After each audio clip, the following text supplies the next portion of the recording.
Okay, so let's do a quick sketch of the palm of the hand, and basically it's going to start off with the same three shapes that we did the back of the hand. Okay, we have this wedge that's approximately 8 by 10, okay, 8 units across, 10 units down, and then we know the middle finger is as long as the palm of the hand, or the body of the hand. We know that the middle finger sits just to the side of halfway, so it's actually going to be over here, coming out like that. Okay, so that's the first thing we want to establish when we do the palm side of the hand, because what we're going to do next is we're going to draw the web pad of the hand here, which goes surprisingly farther than you think. Here's the knuckle for the middle of the hand, from here to here to here, and from here to here is halfway of the finger, and this webbing goes up about 45% from the middle of this knuckle to here, goes up about 45% of the way, so it goes quite far. Okay, so you want to establish where that finger is. We know the knuckle of the hand is going to be right here. We know that where the knuckle is, this big crease in the hand is going to be here, and I'm basically drawing the left hand here. Okay, so you see how big that is? The knuckles are right under here. The knuckles are here, and this big crease is right here. That's something you need to remember. Okay, so we have that. We have the pointer finger, sorry, the middle finger. We have the pointer finger over here. Okay, it goes up quite far. The ring finger, well, this one points up a little farther. This one's a little lower, shorter than this. And then, of course, the pinky is quite short. And it goes only up to this second knuckle of this hand here, of this finger. So we go like that, we add on a bit. Now this muscle pad here pushes past the basic wedge that we put in. So we're going to make it rounded like that. And here's a couple of wrinkles you want to know. This one kind of goes up, across, and down, but these two slant out and this one slants out. The second one slants down very far. So when I'm doing these web pads here, I go up, across, and down. For this one here, which we need to make this finger wider, it goes across this way, okay, this way. More horizontal. And this one, for the ring finger to pinky, it slants down a lot and then goes across the pinky like that. So I have three shapes. This one, which goes pretty much straight across, and this one, which goes down and then across. So landmarks that you want to remember. This main crease here, okay, basically comes up and across and down like that. Now we don't need this knuckle here anymore. We never see the knuckles, of course, and those are just calluses that I have, so those don't represent the knuckles. The knuckles are actually back here. So, all right, so we have where the knuckles are, and now we have the triangle for the thumb. And the knuckle for the pointer finger is right here. So we know the web comes out from there. And you can kind of see there's 1, 2 folds of skin there. So one, and then this one comes out here. Now we have this other main crease in the hand that comes here and then goes down. So it starts here at the webbing and then goes across all the way to this pinky muscle pad. And the pinky muscle pad goes here like this, all the way here like that. So that's the pinky muscle pad. This is the original wedge here, and then we added on some muscle on the side. So there's two main creases, this one here and this one here. Then there's this triangle area here, and then we have the thumb muscle here. So the thumb muscle, and it actually kind of goes more sideways than you would think, but it comes quite far across. And on my hand it creases, there's an actual little V, of a wrinkle V. So there's this V, and then I have an arrow here like this. You can actually see the wrinkles there if you look close. And then the wrist crease goes up and across like that. Because this is the ulna side, we have that bump for the arm bone right there. Okay, so it goes quite a bit out and then up to the elbow.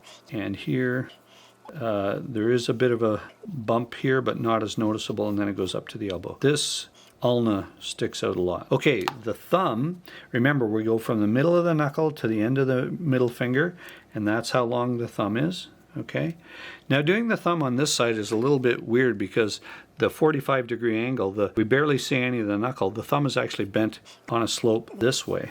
So it's bent back like this way, and we barely see any of that thumb knuckle like that. Okay, and there's a bump for that knuckle, and then there's the bump for the main knuckle, and then it goes into the wrist. And where the thumb joins this webbing here, there's a crease here and a crease here. So I like to put one here to this crease, so, and then the first the first one here goes up to the side of the hand here. So there's two. One, and then two like that, okay? Getting pretty sloppy here because I'm trying to do this quicker so it's not a long video. I want this to be a short video on how to draw hands. Okay, now the crease for the thumb has to go up like that. There is another knuckle here that doesn't have a major wrinkles like most of the knuckles do, and this bulge of muscle goes up into the thumb like this, okay? And it's pretty pronounced like that. So you could do some shading. I'll just indicate it by doing these contour lines here like that, and we don't need the knuckles here. This is the web pad here, so we could indicate it somehow like this, okay? Now let's get those fingers and the knuckles in. Remember, the knuckle is here, but it's on the other side of the hand, right here. This crease goes behind the knuckles. See? Okay, so this is the end of the middle finger. The first knuckle's here, the second knuckle's halfway from here to here. And basically there's just two main wrinkles right here and here. Okay? And here and here and here and here, and then 60%. So the tip of the finger, or the second half of the finger, isn't cut in half. It's like 60% and then 40%. So 60%. It's actually 62 and 38% if you want to know exactly. But anyway.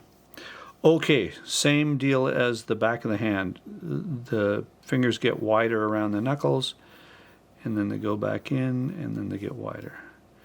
Wider back in, wider.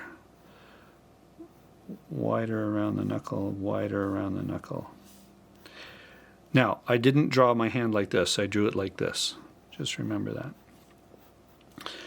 This one goes across. I made this one too pronounced like that.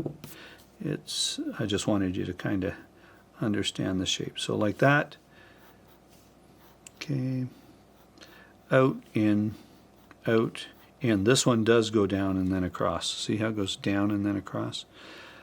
And then the pinky. Pinky's a bit of a weird shape. Still it goes out around the knuckles. Like that. And you don't have to worry about showing the webbing because the end of the webbing is what we're drawing here. Okay? And this, I drew this crease here down a bit too far, so it actually goes here and then down like this, creates this triangle. This one goes up to there. This one goes up here. Okay, so that's good. So main crease, second main crease, the pinky muscle, the triangle that's formed right here, the thumb muscle. We're doing the side of the thumb is here. Okay, the wrist slopes out a little bit on the thumb side, but it bulges out on the pinky side.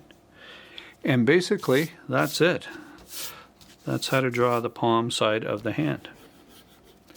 Okay, so I wanted to give you a video that's a little more concise than my detailed ones that I have done earlier. But they take an hour long, and I've done this in about 10 minutes, so that's why I did this quicker one here. Okay, so I hope you enjoyed that.